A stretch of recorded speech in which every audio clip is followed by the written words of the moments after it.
तरुणीवर बलात्कार, केस कापून केले विद्रूप, तसेच मुस्लिम धर्म स्वीकारण्याची सक्ती केल्याचा आरोप.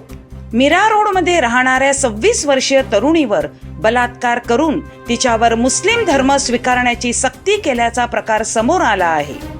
तिची अश्लील छायाचित्रे काढून तिच्याकडून लाखो रुपये उकळण्यात आले होते. तसेच तिचे केस काढून तिला विद्रूप करण्यात आले होते.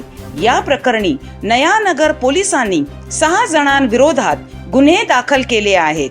पीडित तरुणी 26 वर्षाची आहे. ऑक्टोबर 2023 मध्ये तिची ओळख कल्याणमध्ये राहणाऱ्या मोहसिन शेख वय 22 वर्ष याच्या सोबत झाली होती. तिने नयानगर पोलीस ठाण्यात दिलेल्या तक्रारीनुसार मोहसिन याने तिला गुंगीकारक पदार्थ टाकून बिर्याणी खायला दिली होती. त्यानंतर पीडित तरुणी बेशुद्ध झाल्यानंतर मोहसिन याने तिच्यावर बलात्कार केला आणि तिची